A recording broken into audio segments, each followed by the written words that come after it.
Good morning, everybody.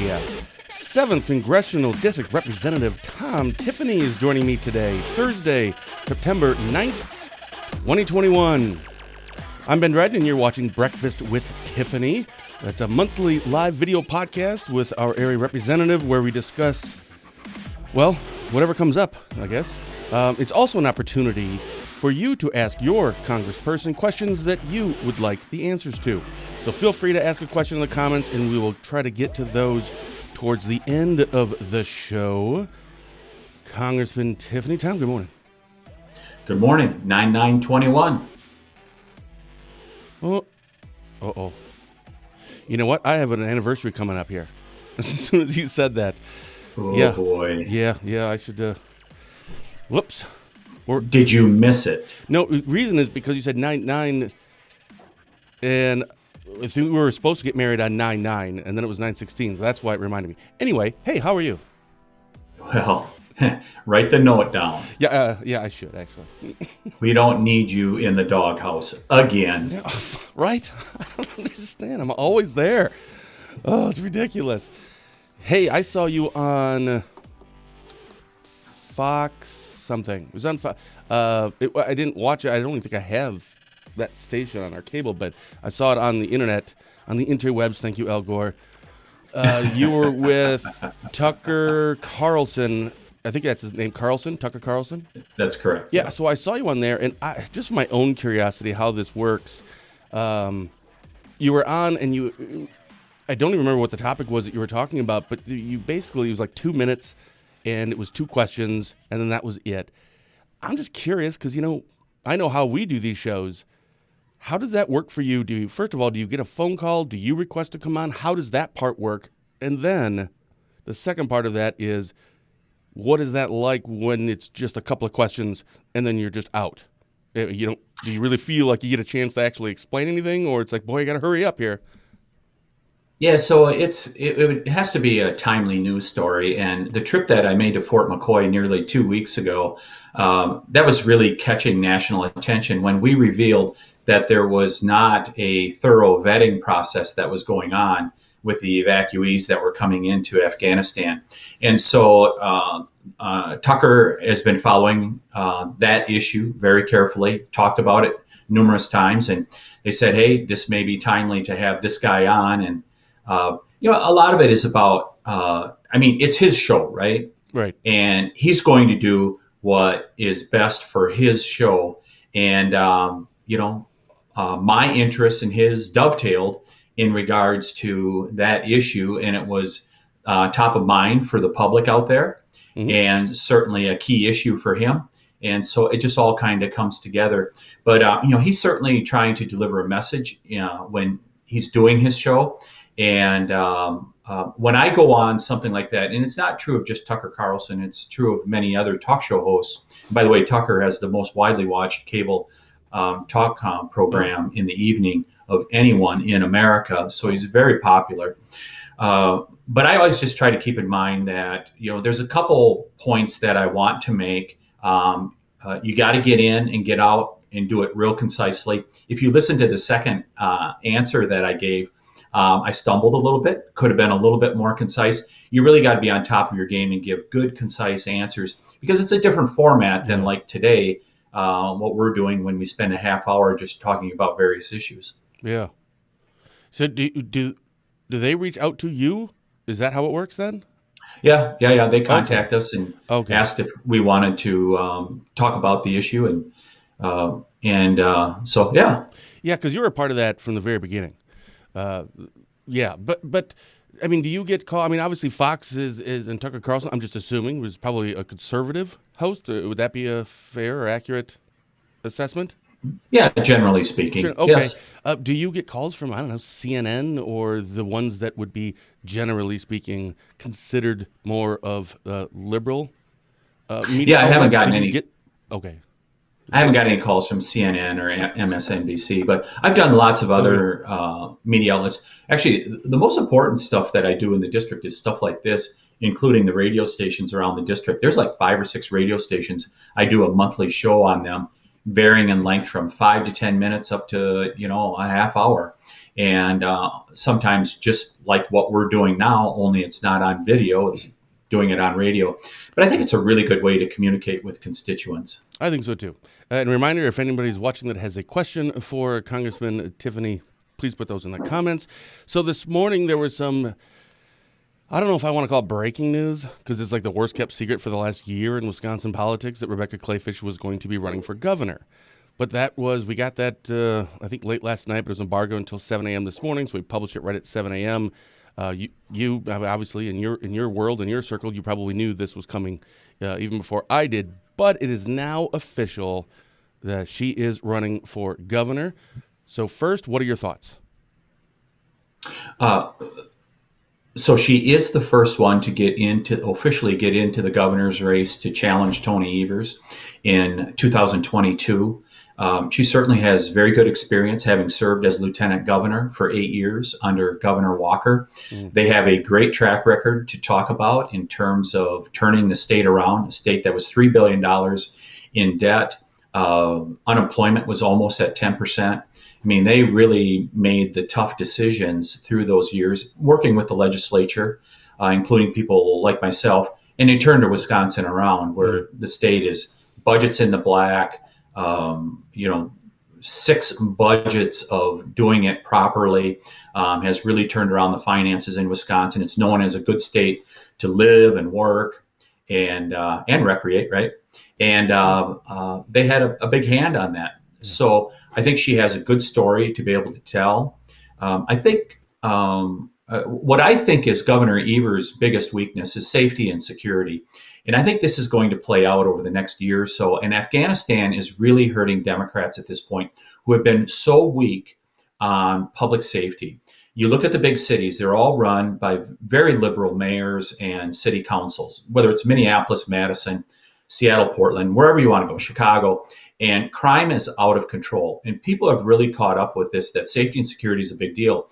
And now when you have happening what's happened in Afghanistan, the utter failure and debacle that has happened in Afghanistan in terms of our pullout, protecting Americans. I mean, we basically have hostages in Afghanistan at this point. Americans were left behind. And there is nothing Americans dislike more than to hear that a president is leaving Americans behind. So I think Governor Evers gets tied into President Biden because President Biden is failing on the safety and security side on the national level.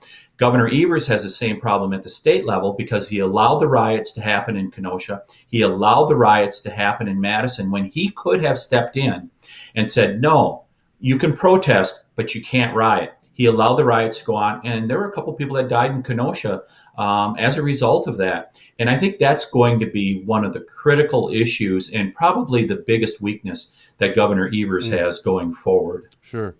Well, just to clarify, I believe, excuse me, Jonathan Wickman has also announced his run for governor as Republican. I only know this because he was on our show like 3 months ago. Oh, okay. Yeah, I didn't know that he had officially announced. I think he was the first one.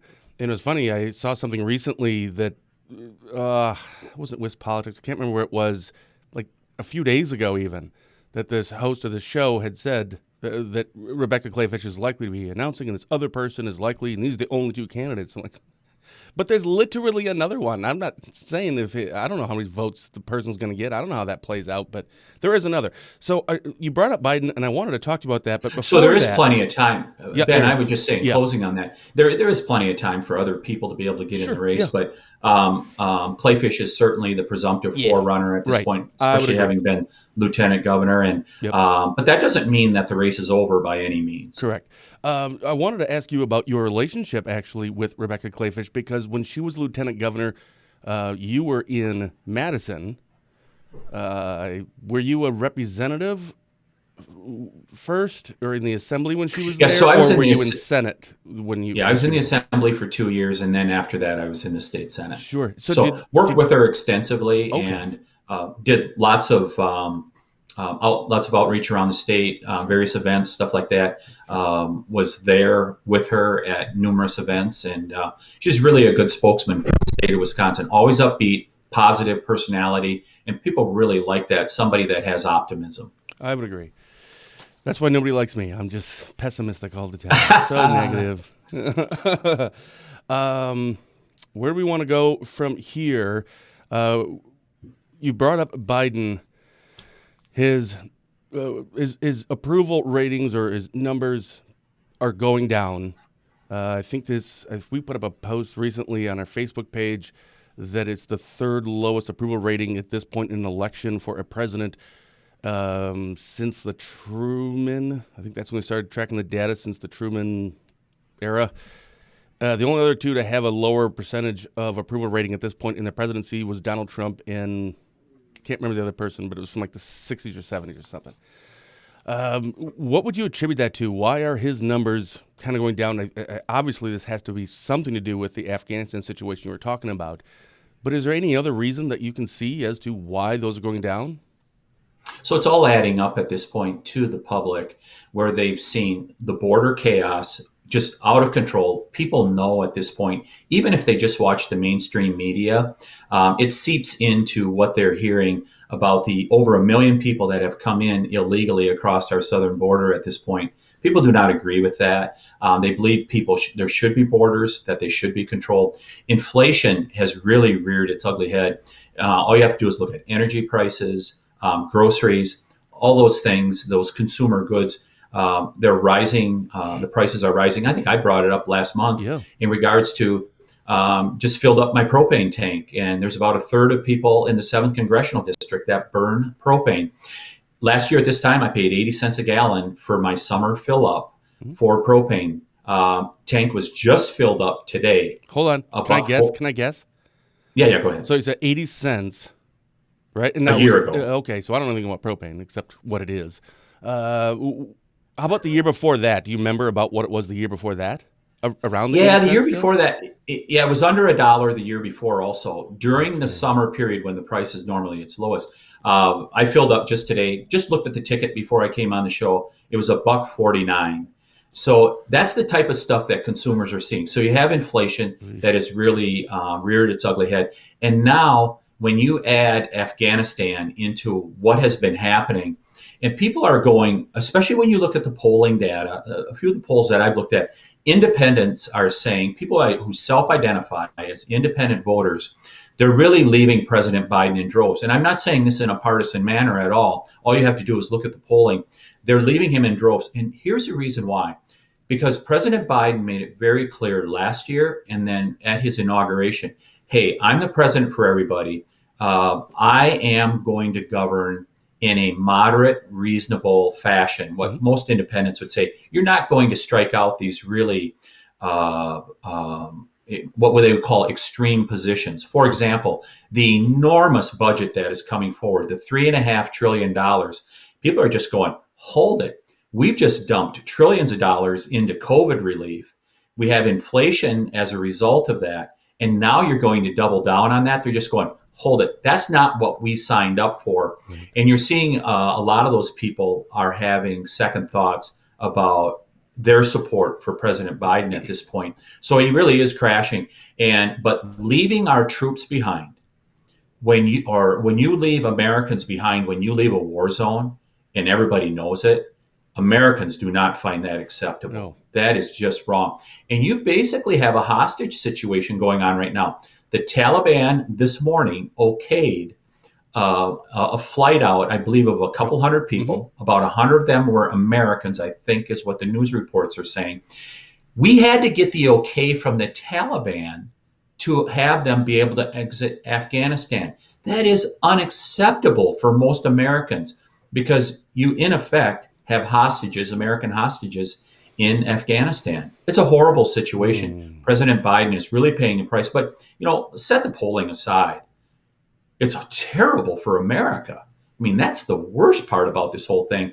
We are on a real losing streak at this point. Inflation, the border, and now with the Afghanistan situation, it is not pretty. And people are deeply concerned. Yeah. COVID, is that something that do you believe is a contributing factor? I know we all remember when Trump was president and his handling of COVID, Well, let's skip past all that. Otherwise, we could talk all day about what that meant in terms of his handling of it. He loses the election. Biden gets in first week or early part of the second week in January. And then shortly thereafter, within a week or two, I think, then there was the vaccine that was brought out. So it was kind of like, hey, Biden, this is working. The ones that voted for Biden, great. So he gets a lot of the credit for, all right, it's all coming to fruition now. We finally have a vaccine. Let's get these shots in people's arms, etc. So he got a lot of the credit for it. And I don't know if that's deservedly or so. It's just, you're the one that's in charge when these things happen. But now there is the Delta variant, and now there's a surge again with COVID. Is that something that people are looking at and going, kind of blaming him because he's the one in office? You get the credit when it was going well, and if it isn't, how much do you think a president really has to do with how this stuff works anyway? I think his handling of COVID is probably the one issue that he's getting relatively decent marks, especially compared to the handling of the economy with inflation, the handling of foreign policy with Afghanistan. Those things are all cratering for the president. I think COVID, he probably still has decent public approval in regards to that. But it's interesting. Remember, the vaccine came out the middle of December of last year. By the end of December of last year, there were people taking the vaccine by the thousands. And it's actually one of the greatest, if you believe the vaccine works and you think people should take the vaccine, that's one of the greatest successes of the Trump administration in 2020. They sped up the process of getting the vaccine okayed. And there were shots in arms starting the end of December. In fact, I think the president and the first lady took the coronavirus vaccine the end of December of last year. So it was already happening. Now, presidents get blamed for stuff they perhaps shouldn't be blamed for. They get credit for some things that they probably shouldn't. I would say President Trump hasn't gotten enough credit in regards to the vaccine. If you believe that's a good thing and that people should take the vaccine, I think he deserves a lot of credit for that because he sped up the process of approval with the FDA. So, it cuts both ways for president. You're dealt the cards that you're dealt, and you got to deal with them. I'm sorry. No, go ahead. I don't remember where it was. I should have written this down, but it's all coming to me just while we're talking. A report that some poll was done somewhere that if the election was tomorrow or today, but this was, I think over the weekend I saw this, that if Donald Trump ran, he would win. Now, granted, just a poll, and who knows how this all plays out. He would win against Biden if the election was held today. I thought that was interesting. It was like very, very close margin there, but I don't know. Do you think he's going to run again? Is he kind of the front runner for the president, Donald Trump? I have no inside information. What? Why do we have you on? The same way with Senator Ron Johnson. No inside information whether he's going to run for re-election. They don't come and consult with me. I think if President Trump is, he probably is thinking about running again. I have not talked to him about it at all. I think he really has to gauge whether he can win, whether he can bring some of those people back that said, I can't vote for you. For whatever reason, they just said, I can't vote for you. He really has to look in the mirror and do a real honest assessment. Can I win? Because, there's so much at stake. And we have so many great people out there in the Republican Party that are legitimate candidates, whether it's Nikki Haley, Mike Pompeo, Ron DeSantis, you name them all, Kristi Noem. There's so many good people that are out there. Tom Tiffany. We want to make sure, Tom Tiffany is not running for president. Okay. No. But we have a very deep bench. We have terrific people that have management experience in terms of running a government as governors, as secretaries of major agencies like Mike Pompeo as Secretary of State. These people have proven track records. And by the way, in regards to Afghanistan, the Biden administration a few times has said, President Trump got us in this position. That is one place where I take real exception to what's being said, because I've met with former Secretary of State Pompeo a couple times. They had a very clear plan. If they were to exit Afghanistan, you do it in a staged manner. And they made it clear to the Taliban. In fact, the leader of the Taliban, if you mess with America or any Americans in Afghanistan when we leave, you are the first one to go. And the Taliban respected President Trump because they saw what happened to Soleimani.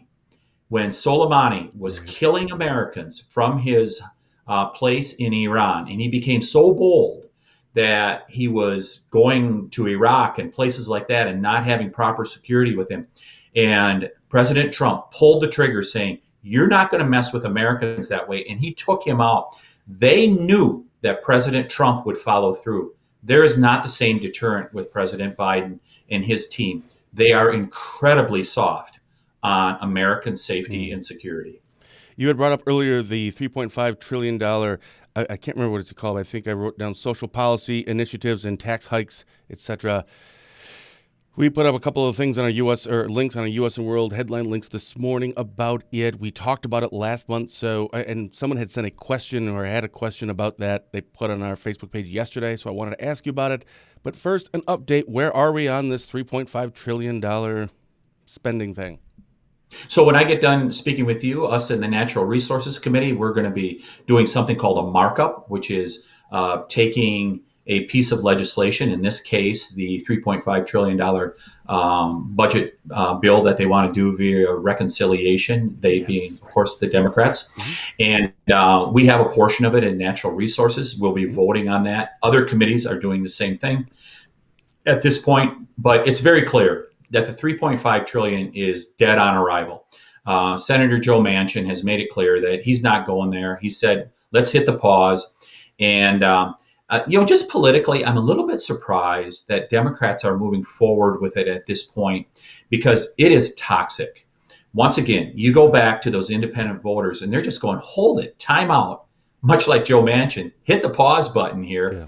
We've already spent trillions of dollars that we don't have on coronavirus relief. There's still a lot of that money that's still left out there to be spent that could be repurposed if they chose to do it that way. Instead, they want to allocate another $3.5 trillion for things like free community college. They're talking about putting amnesty for illegals in there, over 20 million people that are here illegally in this country. They want to do that also.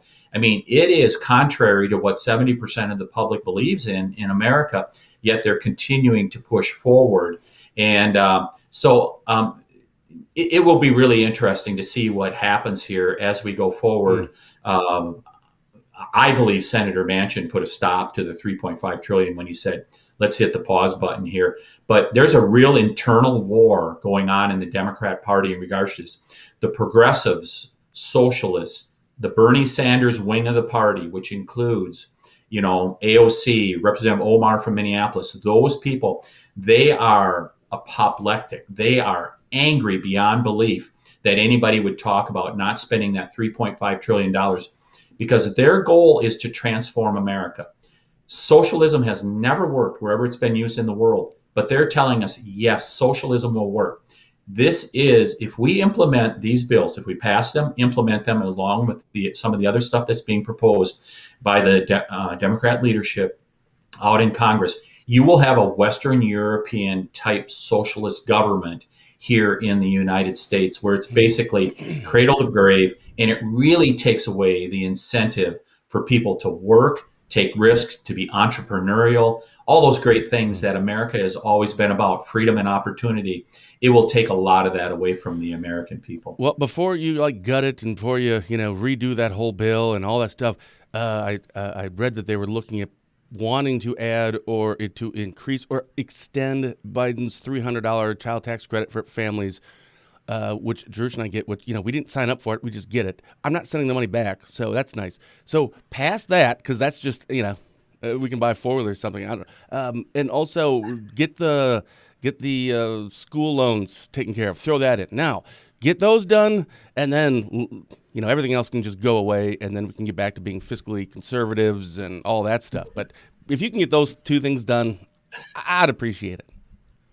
So, in all seriousness, there's the $1.2 trillion transportation bill. By the way, about a quarter of it is actually about infrastructure. Right. The rest of it is just giveaways.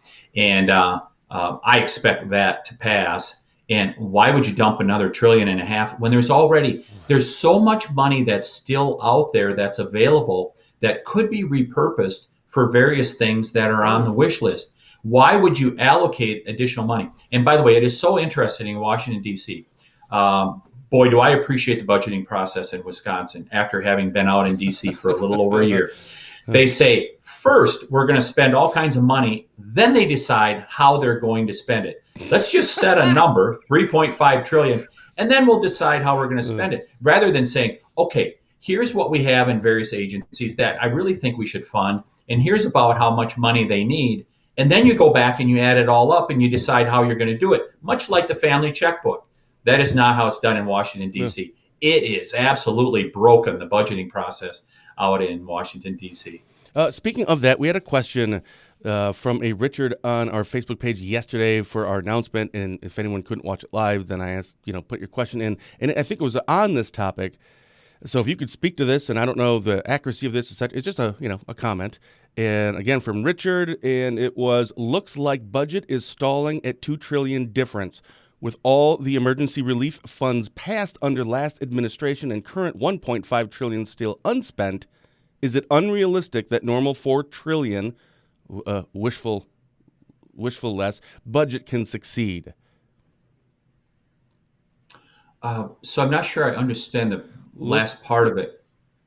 Is he saying, is it realistic that $4 trillion is it unrealistic that normal $4 trillion budget can succeed? I'm assuming.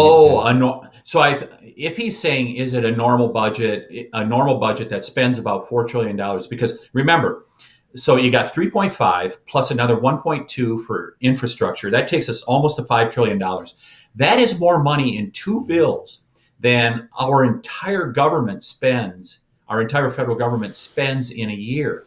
So think about it. They want to do that big of an upper in regards to it. It's just crazy the amount of spending they're talking about. So I think what he's referring to is it possible to go back to where we were spending about $4 trillion a year and do what we've normally done?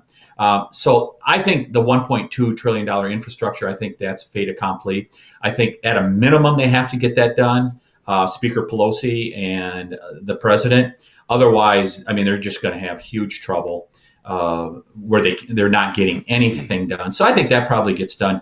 It's a real good question. The $3.5 trillion that's proposed for the budget, and that Manchin is saying, I'll go to a ceiling of 1.5, so that reduces it by $2 trillion. We will see where that goes, because if the Bernie Sanders wing of the party says no, we get 3 or 3.5. 1.5 isn't enough. We're going to vote against 1.5. Then it's done. Then they will not be able to pass anything. It is whether the Sanders wing of the party, which really has control in the Senate budget process at this point, if they are willing to accept 1.5, then, it may well get done. But there's really no reason to spend that much more money. You could spend $400 billion on infrastructure and dedicate it all to roads and bridges, ports, airports. If you did that, that'd be the biggest spending blowout for infrastructure in the history of our country. And then you could just take the excess money that's out there right now, repurpose it for some of the priorities that are out there, and you'd have a good budget without driving us another $5 trillion in debt here in America. It's not that hard if people just had the willingness to budget the way families do, which is spend within your means. So why is, the $400 billion, as you had just said, for all the, actual infrastructure? So everything you just laid out, why isn't that happening? Why aren't we doing that? Because there's greater, it is the socialist movement that's going on within the Democrat Party, where they want cradle to grave childcare. They want college, community college, technical college. They want that all paid for by the government. They want the government to pay for all of those things. And those things cost a lot of money. So that's all happening. And then the final thing, they want the Green New Deal, which is basically to end our energy independence in America and have our power only from windmills and solar panels. That's what they're seeking. And all you got to do is look at my editorial comment. All you got to do is look at California, where electricity costs twice as much as the rest of the country, and the lights are on only half of the time. If that's what you want, what's happening in California, then support the Green New Deal, because that's where it's taking us. And by the way, industry is leaving California one after another because of the failures out there over the last 20 years. The Golden State is no longer the Golden State in terms of opportunity in America. Yeah. Well, we're already up at our 30 minutes here, so I'll just quick get to these. We have a question from Ben. First, though, this was a question that was sent to me. I assume it's about Wisconsin, the election. From Brian, this was sent to us via Facebook Messenger, and it says, quote, Ben, please ask Rep. Tiffany his feelings of the $676,000 election review, while Legislative Audit Bureau is also conducting a review ordered by legislature. That was the question. So I don't have feelings about it, but I do have thoughts. Okay. My thoughts in regards to it. By the way, I correct my kids on this when they say, "How do you feel about that?" I say, "Do you mean how do I think about that, or what do I think about that?" I'm sure they appreciate that. Yeah. They roll their eyes at me. But anyhow, what I think about that. So first of all, that's a state issue, and it'll be interesting to see what comes out of the Gableman effort in regards to election integrity. And there's a concurrent actions going on, I believe, by some private individuals to just verify that all the ballots that were cast last year, that they're legitimate. And then, of course, there's the Legislative Audit Bureau that's doing their audit. And anxious to see that, because sometimes Audit Bureau comes out with some good stuff. I've seen them do audits on transportation, just various issues. Sure. And sometimes they come out with some really good recommendations. And so it'll be good to see. But what I urge people to do is contact your state representatives. They're the ones that are involved with this. And but I would say that election integrity is very much on people's minds, both Republicans and Democrats. And that's why you see the approval for photo ID rising to such a high level now. People want to make sure, I believe both Republicans and Democrats, that we're having honest elections. And the key thing that we need to do, make it easy to vote and hard to cheat. Yeah, I just wrote that down, and I put down next show. No kidding. I want to get into that a little bit, because I don't understand why I mean that sincerely. I don't understand why there's issues with that. That makes sense. So why aren't we just doing that? So that's for a different show. But here is a question I can put on the screen from Ben. Basically he's asking, will you support cannabis legalization at the federal level? So I think. Okay. Yep, I understand the question. Okay. So I believe what should be done, I believe this is a state issue. Just like I'm very consistent on a lot of issues in regards to this, that it should be up to the states to settle these issues. We've talked about wolves numerous times. I believe a wolf hunt should be decided by the state. You could name education. I don't believe there should be a federal education department. I believe education is a state function. And I think cannabis legalization is in the same place. Now, where the federal government could help is take marijuana off from it's like the stage 1 or level 1 category, which does not allow research. That's where we've really fell down in America, I believe, over the last few decades.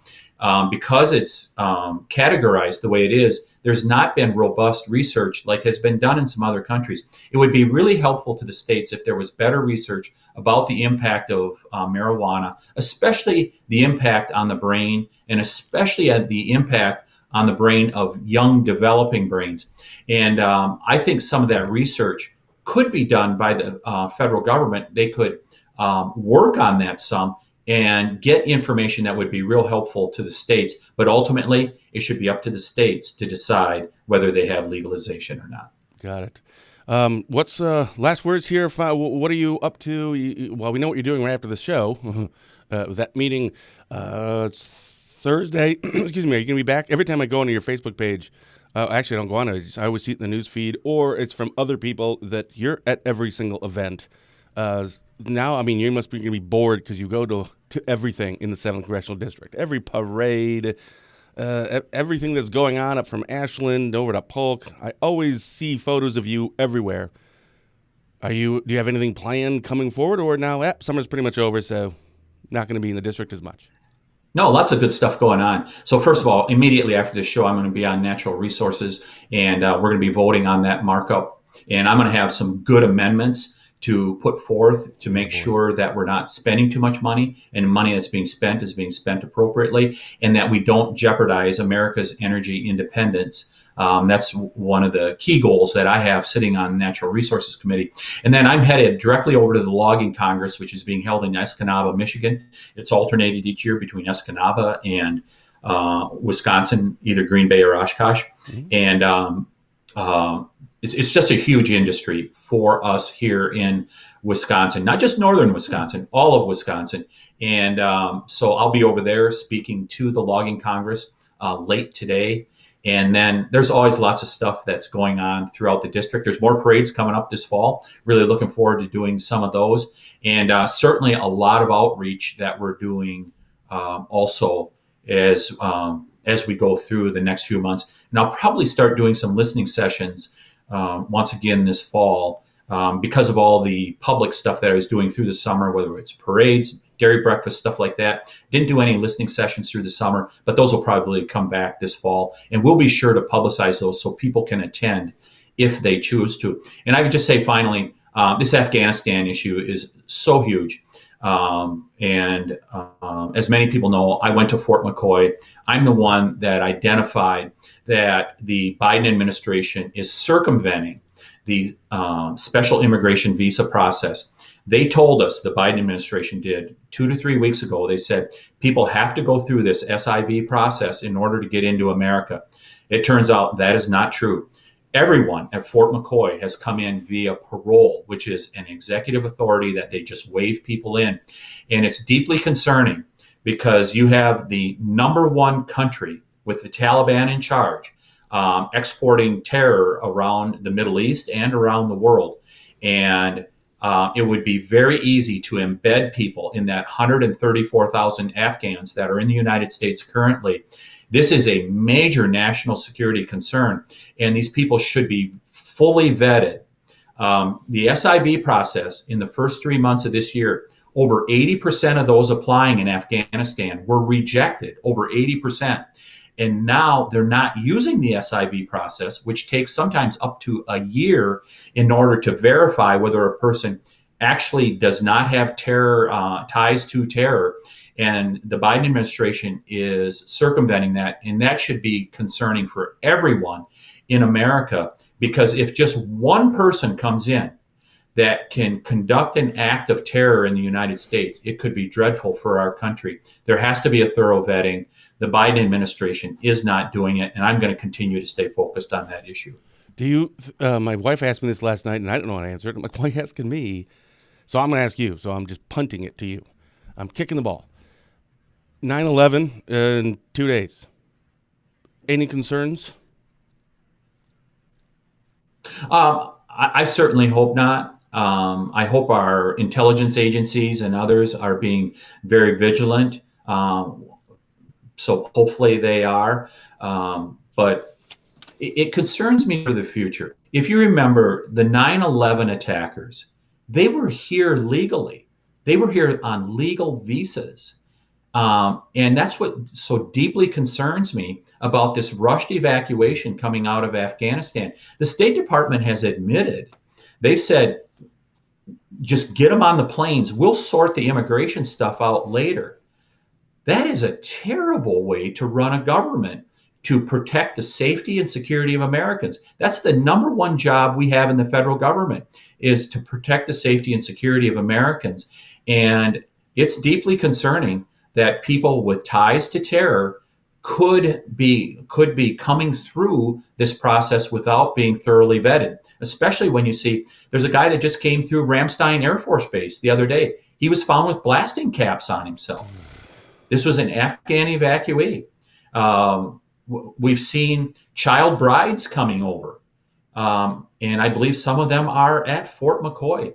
It is part of the Afghan culture where men can have child brides as young as 10 years old, something that's antithetical to us as Americans. And we are not thoroughly vetting these people, in spite of what the Biden administration may say. And this should be deeply concerning to every American. They should be asking questions about this. I know I certainly am. And we'll leave it there. All right. Well, and by the way, great job throwing in, what was the word? Antithetical? Antithetical. Yeah, because you almost broke your streak of using a word every show that I have no idea what that word is, and I have to then Google it after the show. I almost made it through one entire episode of knowing everything that you're talking about, but nope, not. You just had to throw that in, didn't you? Yeah. All right, cool. Thank you so very much, as always, for coming on and for the chat. At some point, next time you're over here, you need to sit down and do my family budget. Because it doesn't go very well. I have no control over it. That's the main problem that we're having at our house. Hey, my wife does a great job. She does a job. She gives me $20 every week, and I'm happy. I'm pretty much on an allowance.